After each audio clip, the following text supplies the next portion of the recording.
Welcome to Dark History, where we speak the unspoken.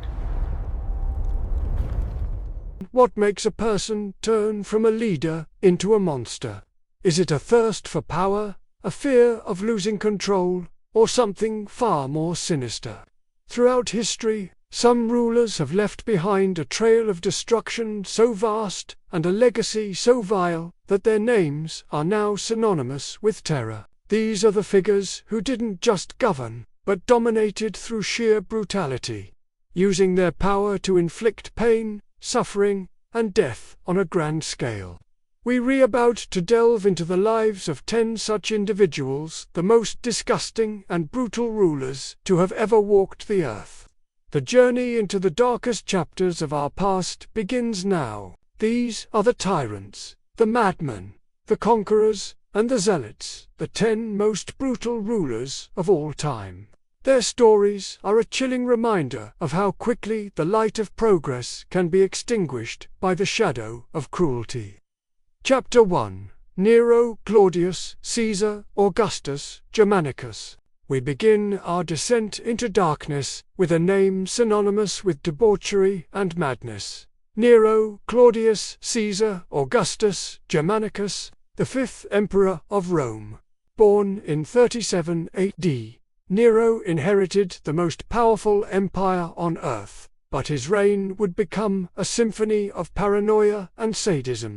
Early in his rule, he was known for artistic pursuits, but his desire for adulation quickly soured into a thirst for blood. He had his own mother, Agrippina, murdered, and his first wife, Octavia, executed, all to solidify his grip on power. His court became a place of fear, where the slightest criticism could lead to a death sentence. But the defining event of his tyrannical rule occurred in 64 AD. The Great Fire of Rome raged for 6 days, consuming 10 of the city's 14 districts.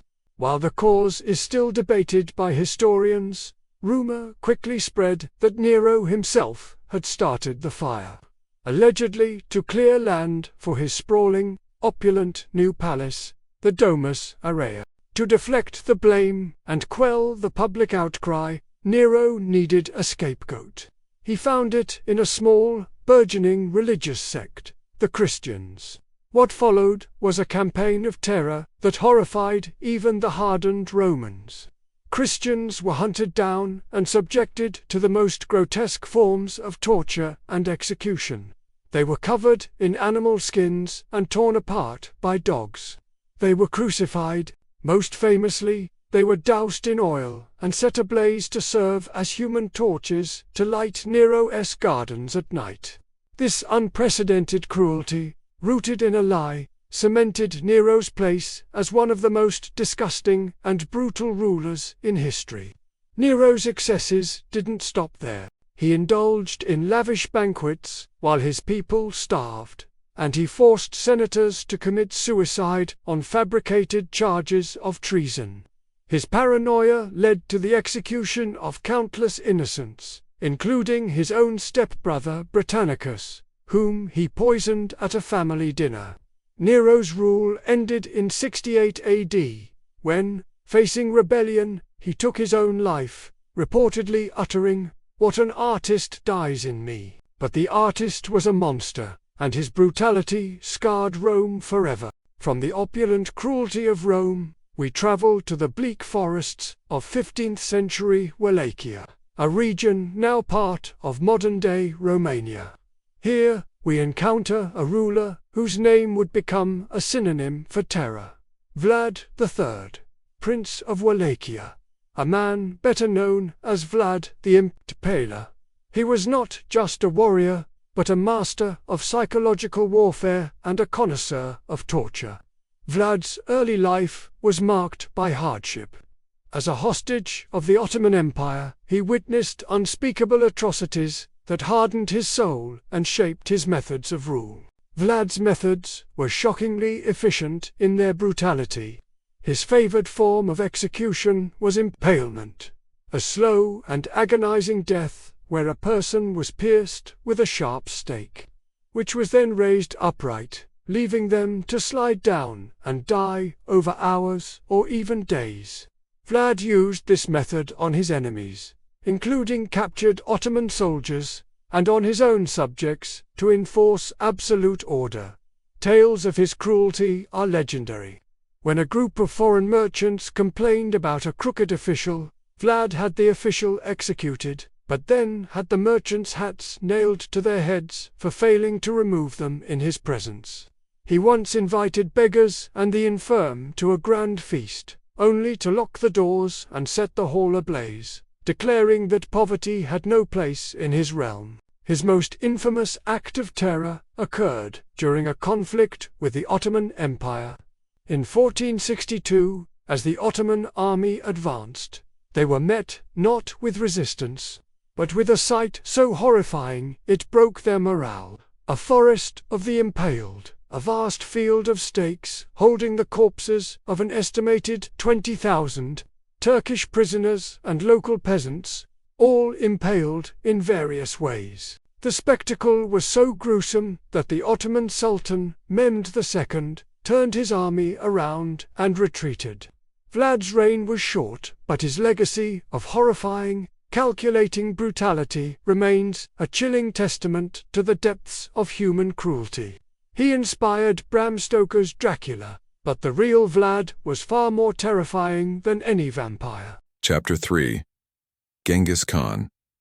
To understand the true scale of conquest-driven brutality, we must look to the 13th century and the founder of the Mongol Empire, Genghis Khan. Born Temujin, he began life as a minor chieftain, but through sheer military genius and a terrifying ruthlessness, he united the Mongol tribes and created the largest contiguous land empire in history. Orphaned young and betrayed by his own clan, Genghis rose from the ashes of hardship, forging an army that would sweep across Asia and Europe like a storm of death. Genghis Khan's military campaigns were not just about conquest, they were about total annihilation. His strategy was simple: absolute submission or utter destruction. When a city or kingdom resisted, the consequences were swift and horrific. Entire populations were massacred, often down to the last man, woman, and child, to serve as a brutal warning to others. The numbers are staggering.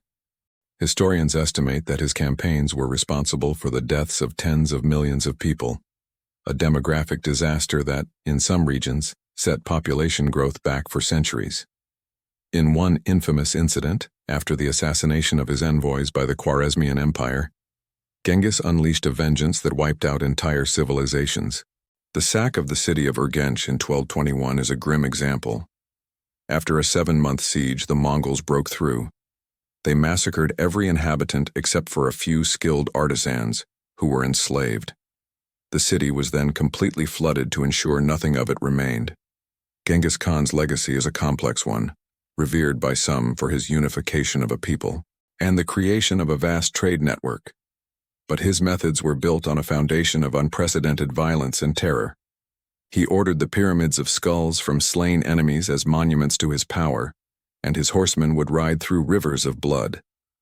The Mongol invasions depopulated vast swaths of land, from China to Persia, leaving behind ghost towns and barren fields. Genghis's brutality wasn't mere savagery. It was calculated to instill eternal fear, ensuring that the mere mention of his name would make empires tremble.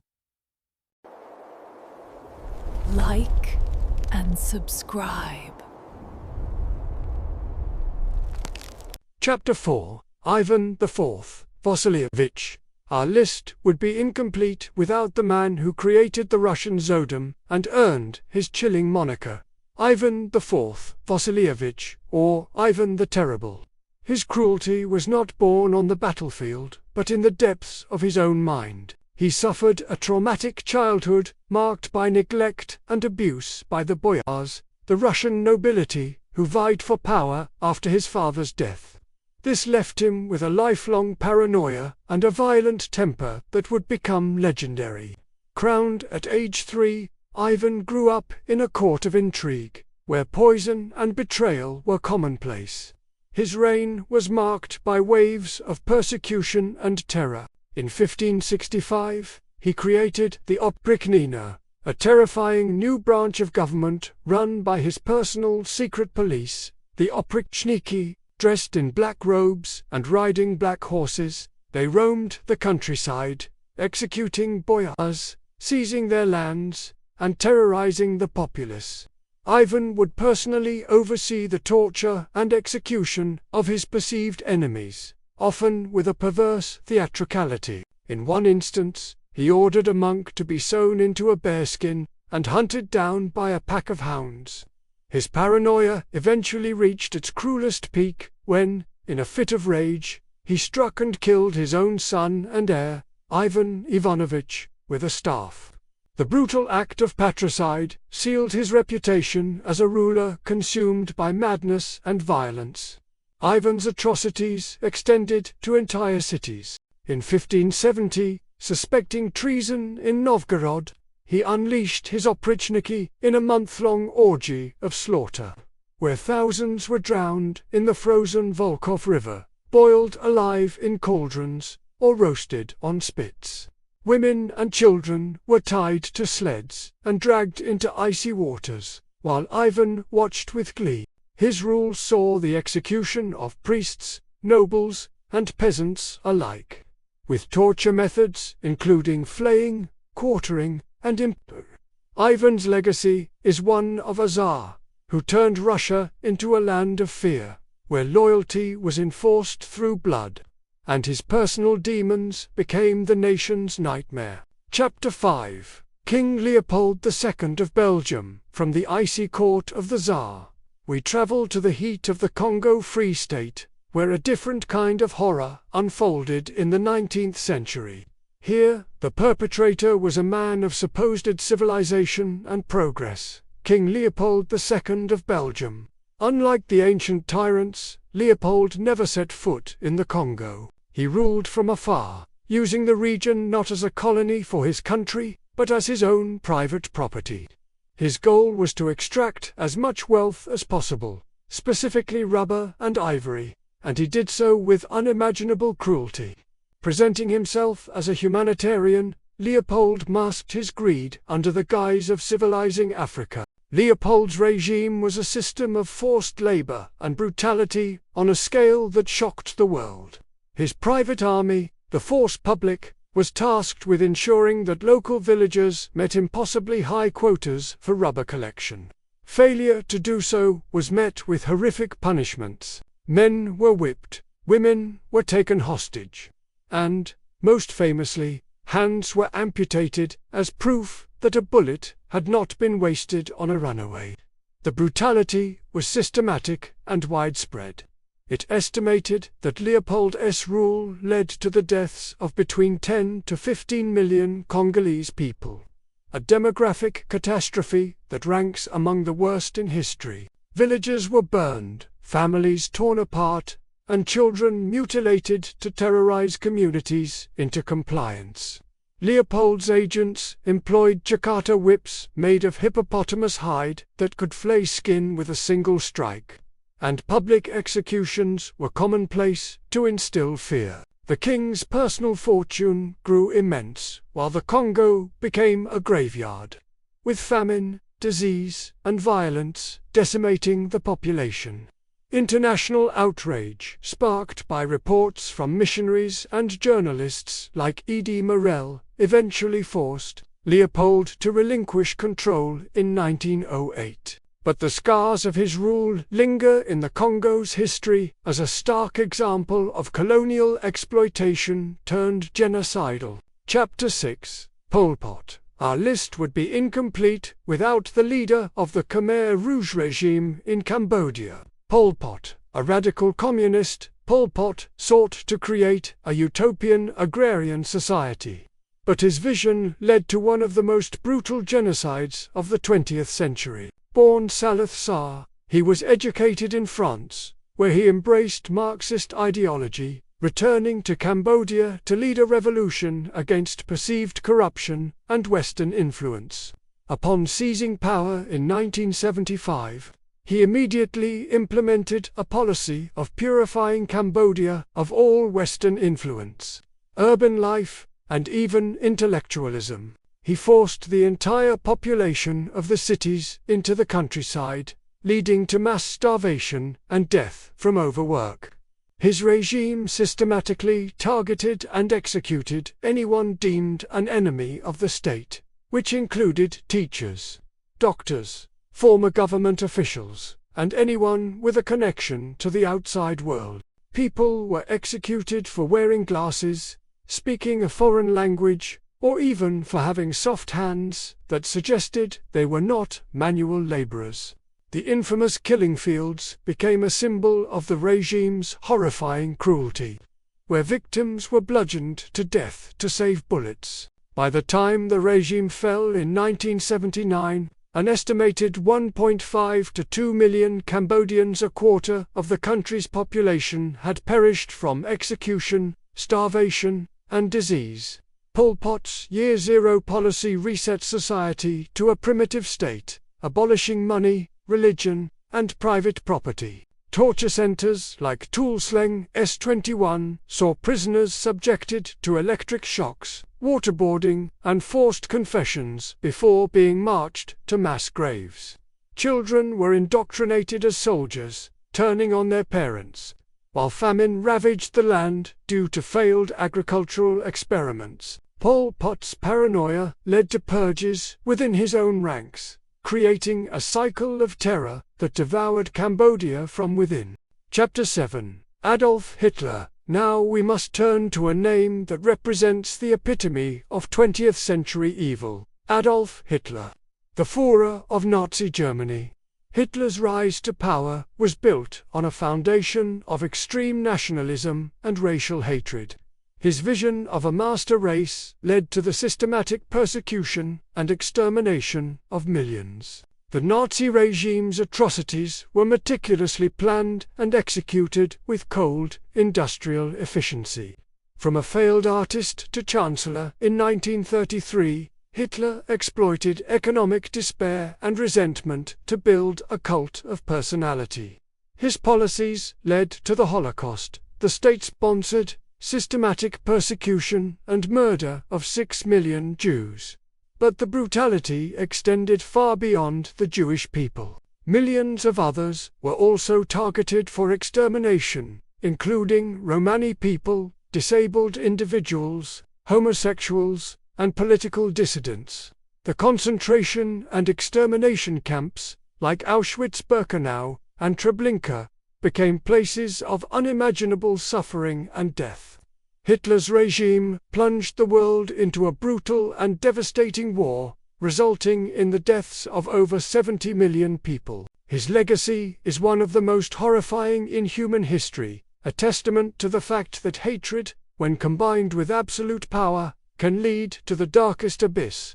Hitler's Einsatzgruppen mobile killing squads executed over 1 million in mass shootings, while gas chambers and crematoria industrialized murder. Experiments on prisoners included freezing, poison, and surgical horrors under doctors like Joseph Mengele. The Night of the Long Knives purged rivals, and Kristallnacht unleashed pogroms. Hitler's final act was suicide in his bunker as his empire crumbled. But the shadow of his brutality continues to haunt humanity. Chapter 8. Joseph Stalin. In the mid-20th century, a leader emerged in the Soviet Union who would take political repression and cruelty to a terrifying new level. Joseph Stalin. He was a master manipulator who consolidated power through ruthless purges and political terror. Stalin's reign of fear was a continuous cycle of suspicion and paranoia, where no one, not even his closest allies, was safe. The Great Purge of the 1930s saw the arrest, torture, and execution of millions of people who were accused of being enemies of the people. He was also responsible for the Holodomor, a man-made famine in Ukraine during which millions starved to death. Stalin's economic policies and his forced collectivization of agriculture were brutal in their implementation, leading to widespread suffering and death. He created a vast network of forced labor camps, the gulags, where millions of people were sent to die from overwork, starvation, and disease. The exact number of people who died under Stalin's rule is still debated, but most historians agree it is in the tens of millions, making him one of the most prolific mass murderers in history. Stalin's show trials condemned innocents to death on fabricated charges, with torture extracting false confessions. He deported entire ethnic groups, like the Crimean Tatars and Chechens, in cattle cars to remote wastelands, where many perished. His cult of personality demanded worship, and dissent was met with midnight arrests by the NKVD. Even in victory over the Nazis, Stalin's paranoia led to more purges, ensuring his iron fist crushed all opposition until his death in 1953. Chapter 9. Mao Zedong. Now we turn to a figure who ruled through a combination of charisma and brute force. Mao Zedong, the founder of the People's Republic of China. His ambition to transform China into a communist superpower led to two of the most devastating man-made catastrophes in human history. The Great Leap Forward, launched in 1958, was an economic and social campaign aimed at rapid industrialization. Instead, it led to the Great Chinese Famine, which caused the deaths of tens of millions of people. Mao's misguided policies, combined with his refusal to acknowledge the disaster, resulted in one of the deadliest famines of all time. His next major campaign, the Cultural Revolution, was an even more brutal affair. Mao sought to reassert his control over the Communist Party by purging those he saw as rivals. He unleashed the Red Guards, a student-led paramilitary movement who terrorized the population, subjecting people to public shaming, torture, and execution. Intellectuals, former landlords, and anyone with a bourgeois background were persecuted. The Cultural Revolution shattered traditional Chinese culture and led to the deaths of hundreds of thousands of people. Mao's Little Red Book became a Bible of fanaticism, and struggle sessions saw victims beaten and humiliated in public. Temples were destroyed, books burned, and families turned against each other. Estimates of total deaths under Mao range from 40 to 80 million, from famine, purges, and labor camps. His rule blended ideological zeal with raw violence, leaving China scarred but transformed. Chapter 10. Saddam Hussein. Finally, we arrive at a man whose name is synonymous with the modern concept of a brutal dictator. Saddam Hussein. As president of Iraq, he used fear and violence to maintain an iron grip on power. His regime was a totalitarian state built on a foundation of terror and human rights abuses. Saddam was responsible for the use of chemical weapons against his own people, most notably in the Unveiled campaign against the Kurdish population in the late 1980s. The chemical attack on the town of Halabja killed an estimated 5,000 people in a single day. He also oversaw the suppression of dissent through widespread arrests, torture, and execution. The prisons of his regime, such as Abu Ghraib, became notorious for their inhumane conditions and systematic abuse. Saddam's brutality was not just a tool of war, it was the very essence of his rule. He demonstrated a complete disregard for human life and a willingness to use any means necessary to crush opposition, solidifying his place among the most ruthless and disgusting rulers of all time. Saddam's wars with Iran and Kuwait cost hundreds of thousands of lives, and his secret police, the Mukhabarat, employed rape rooms, acid baths, and shredders for disposing of enemies. He gassed villages, drained marshes to punish the marsh Arabs, and executed political opponents en masse, ruling until his capture in 2003. Conclusion. In the end, the stories of these 10 rulers serve as a chilling warning. They are a testament to the dark side of human nature and the catastrophic consequences that can unfold when power is unchecked and morality is abandoned. Their legacy is not one of progress, but of pain, suffering, and the unforgettable horror that is the brutal history of mankind. We've walked through the ruins of Roman cruelty, shivered in the forest of the impaled, and seen the monstrous outcomes of absolute power in the 20th century. Each of these stories, however horrifying, holds a lesson for us today. They remind us of the fragility of peace and the importance of vigilance. If you found yourself gripped by these tales of darkness, be sure to hit that like button. We're always uncovering the forgotten corners of our past, revealing the stories that history books often gloss over. Don't let these dark lessons fade away. Subscribe to the channel and turn on notifications so you never miss an episode.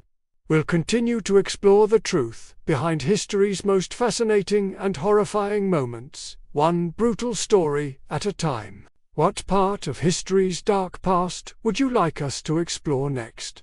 Let us know in the comments below. Thank you for watching.